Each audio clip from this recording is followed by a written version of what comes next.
로마서 12장 오늘은 1절부터 13절까지의 말씀인데 다 같이 일어나셔서 함께 하나님의 말씀을 같이 공동하겠습니다. 12장 1절에서 13절까지입니다. 시작.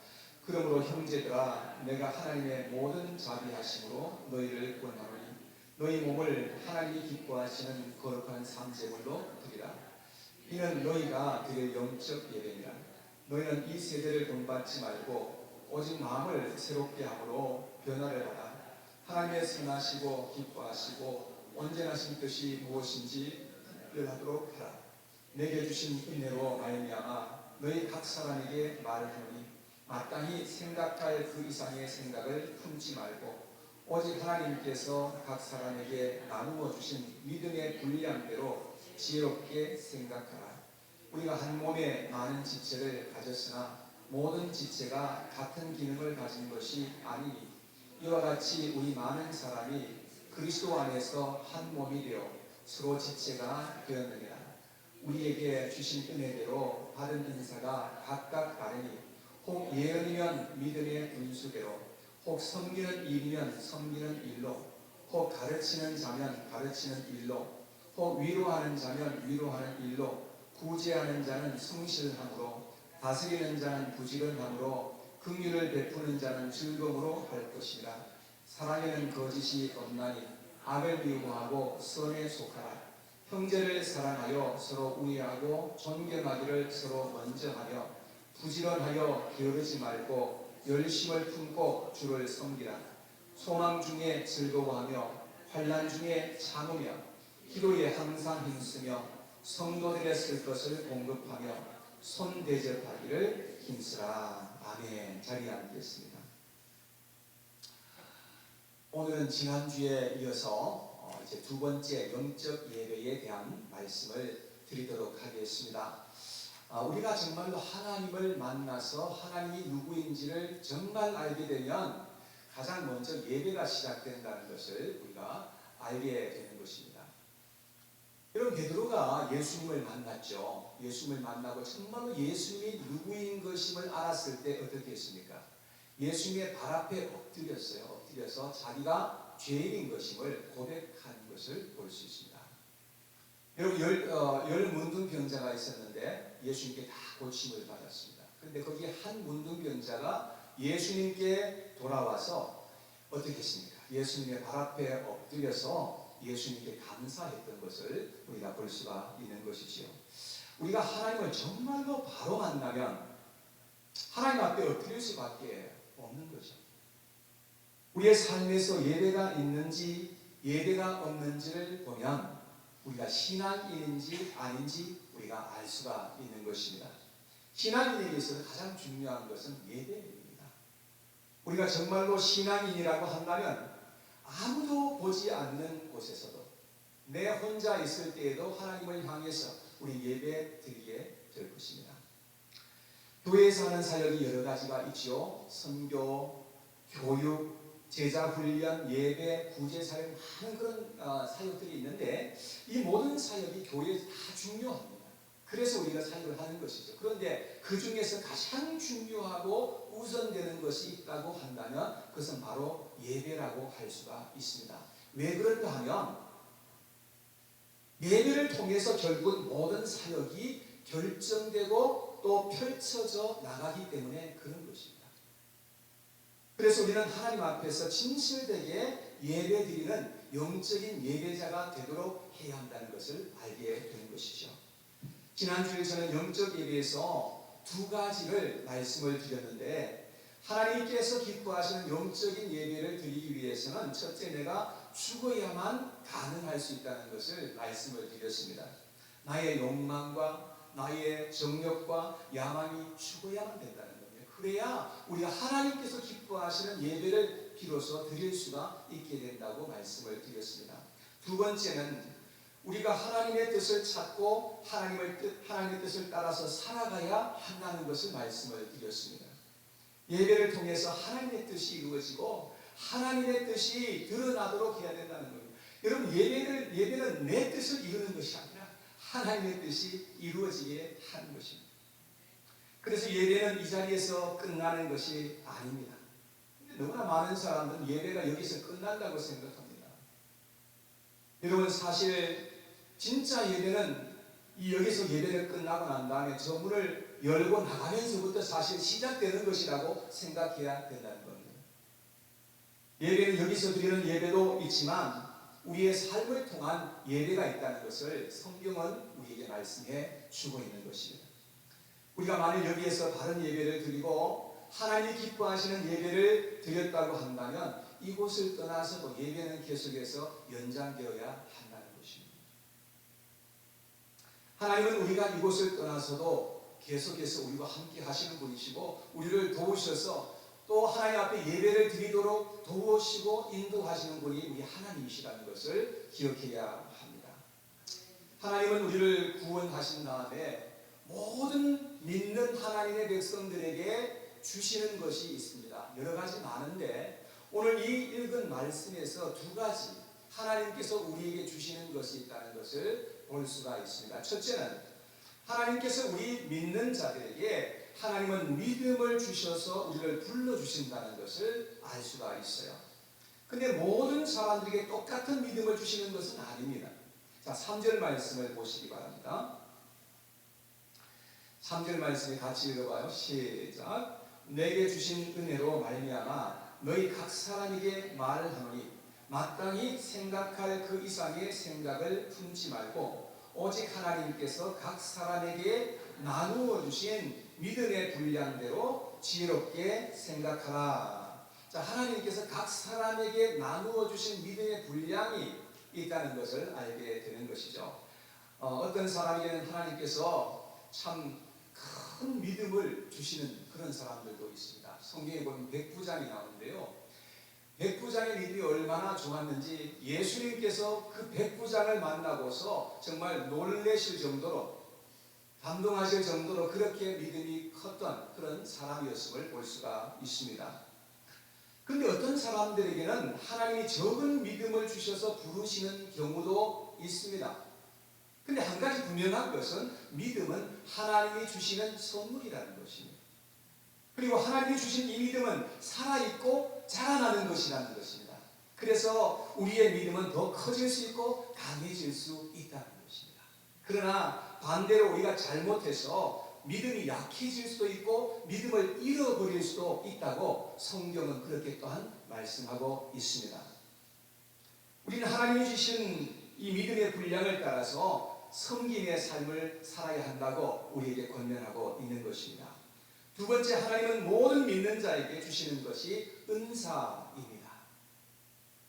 4절에서 8절에 보면 여러 가지 은사에 대해서 말씀을 하고 있는데 4절에서 8절 말씀을 제가 읽어드리겠습니다. 우리가 한 몸에 많은 지체를 가졌으나 모든 지체가 같은 기능을 가진 것이 아니니 이와 같이 우리 많은 사람이 그리스도 안에서 한 몸이 되어 서로 지체가 되었느니라. 우리에게 주신 은혜대로 받은 은사가 각각 다르니 혹 예언이면 믿음의 분수대로, 혹 섬기는 일이면 섬기는 일로, 혹 가르치는 자면 가르치는 일로, 혹 위로하는 자면 위로하는 일로, 구제하는 자는 성실함으로, 다스리는 자는 부지런함으로, 긍휼을 베푸는 자는 즐거움으로 할 것인가. 하나님이 우리를 구원하실 때에 성령을 주십니다. 성령이 우리 안에 들어오실 때에 반드시 모든 믿는 하나님의 백성들에게 적어도 한 가지 이상씩의 영적인 은사를 주신다는 사실입니다. 근데 이 은사가 모든 사람에게 다 동일하지가 않고 다 각각 다르다는 것을 우리가 이해해야 합니다. 고린도전서 7장 7절에 보면 이런 말씀이 기록되어 있습니다. 한번 같이 화면을 보고 읽어보실까요? 시작. 나는 모든 사람이 나와 같기를 원하노라.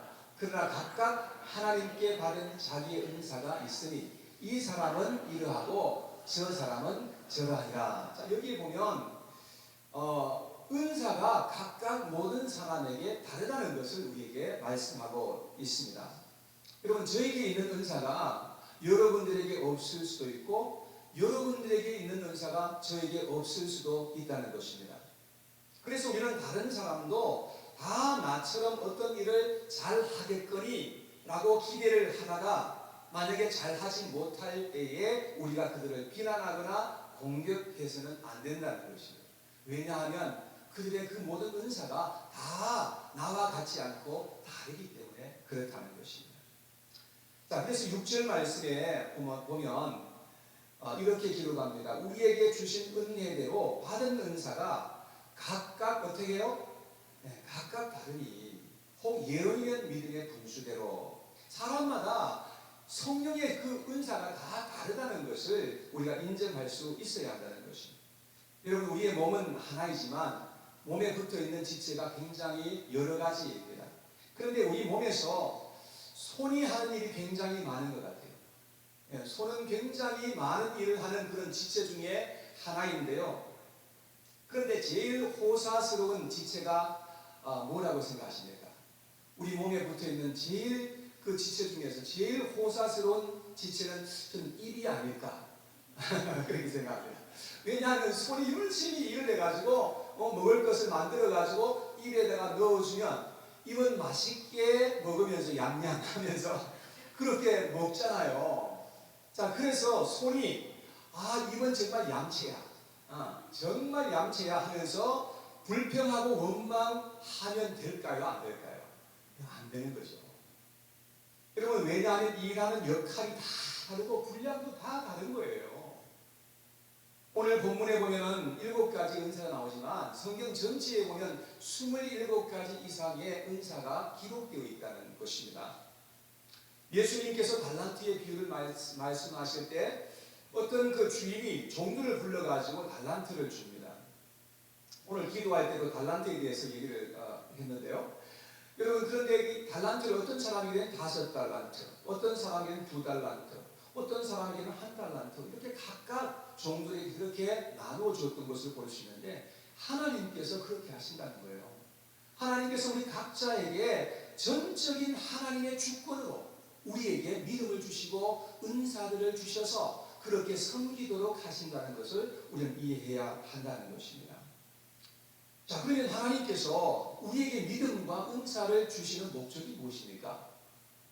하나님이 우리에게 믿음과 은사를 주시는 목적은 전적으로 몸을 세우고 다른 지체를 돕기 위해서입니다.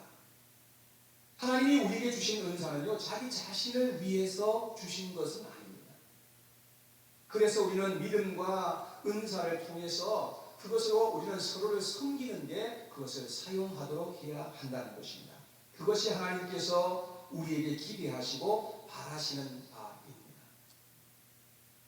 또 우리에게 절대 믿음과 은사를 가지고 우리는 다른 사람에게 군림하거나 다른 사람을 착취해서도 안 됩니다. 믿음과 은사를 받아서 어떤 사람들은 다른 사람들을 이용하고 군림하려고 하는 사람들은 그런 자세로 만약에 살아간다고 한다면 마지막에는 결국은 다 무너지게 되는 것을 볼 수 있습니다. 그러나 끝까지 아무리 작은 믿음이라 할지라도 아무리 작은 은사라 할지라도 끝까지 섬기는 자세로 살아가게 될 때에 하나님께서는 반드시 그러한 자들을 붙드시고 복을 주신다는 것을 여러분 꼭 기억하시기를 바랍니다. 그러므로 하나님이 주시는 은사와 믿음은 전적으로 다른 사람을 섬겨서 일으키고 세우는 일에 사용해야 한다는 것입니다. 이러한 섬김이 바로 예배의 한 부분이라는 것을 저는 말씀을 드리는 것입니다. 그래서 하나님을 섬기는 예배는 반드시 사람을 섬기는 것으로 연결되어야 한다는 것입니다. 자, 9절 말씀해 보겠습니다. 사랑에는 거짓이 없나니 악을 미워하고 선에 속하라. 하나님이 우리 안에 들어오실 때에 일어나는 여러 가지 현상들이 있고 반응들이 있는데요. 그 중에 하나가 뭐냐면 하나님이 우리 안에 들어오시면 악이 싫어지는 거예요. 그전에는 죄를 즐겼는데 이제는 죄가 미워지고 죄가 무서워지는 겁니다. 그리고 선하고 의롭고 정의롭게 살고자 하는 그 마음이 내 속에서부터 일어난다는 것을 우리는 경험하게 되는 것입니다. 그래서 불의를 보면 그냥 분노가 일어나기까지 하는 겁니다. 우리는 어떻게 하든지 선하게 살고자 하는 마음으로 이웃에게 선을 행하고 섬기게 되어야 할 줄로 믿습니다. 그리고 형제에게 우애하고 존경하기를 먼저 하라고 10절에 보니까 그렇게 말씀을 했죠. 10절에 같이 한번 읽어봐요. 시작. 형제를 사랑하여 서로 우애하고 존경하기를 서로 먼저 하고. 여러분, 우리의 마음의 상태를 때로는 우리가 잘 몰라요. 근데 우리의 마음이 교만한지 아닌지 아는 방법이 하나 있어요. 우리의 마음이 성령 충만하고 겸손하고 사랑이 함께할 때는 우리가 이웃을 보면요, 이웃이 굉장히 귀하게 보이고 존중하는 마음을 갖게 되는 거예요. 근데 우리의 마음이 교만한 마음이 있잖아요. 그러면 우리가 이웃을 쳐다보면요, 왠지 모르게 불평이 자꾸 생기고 짜증이 나요. 여러분, 옆에 계신 분들 얼굴을 한번 쳐다보시기 바랍니다. 어때요? 짜증이 나십니까? 아니면 정말 소중한 보물처럼 여겨지십니까?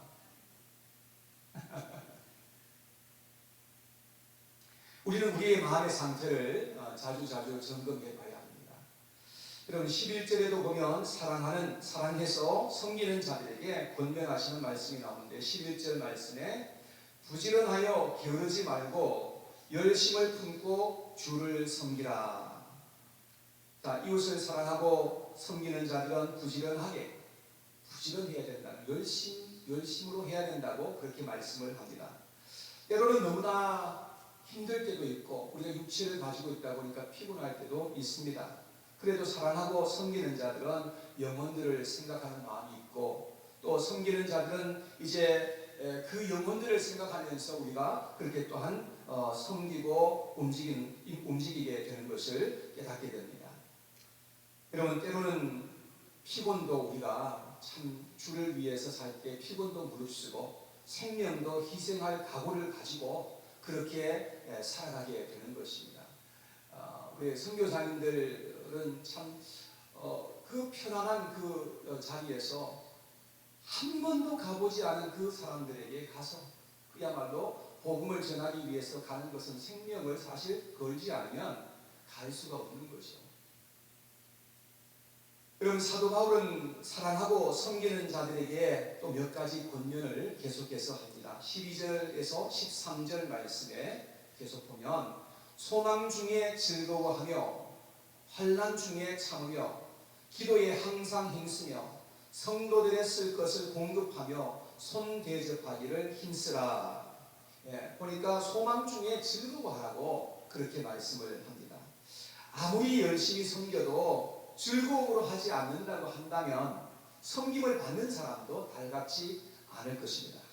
그래서 우리는 소망을 품고 즐거움으로 섬기라, 그렇게 말씀을 합니다.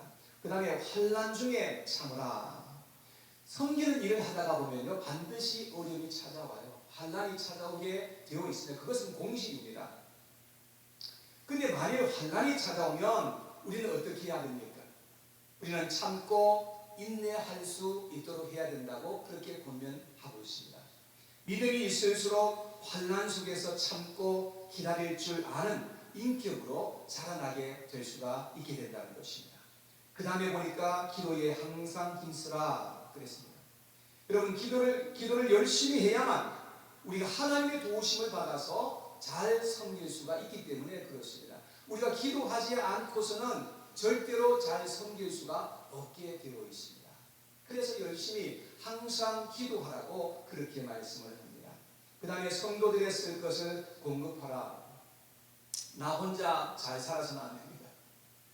여러분, 교회에서 하는 일들은 성도들 중에 가난해서 생활에 어려움이 있고 먹을 것이 정말로 부족한 그러한 사람들이 있다고 한다면 반드시 그러한 사람들을 위해서 돕고, 그러한 사람들을 우리가 적극적으로 우리가 도와서 그들을 다시금 일으키도록 해야 한다는 것을 성경은 말씀하고 있는 겁니다.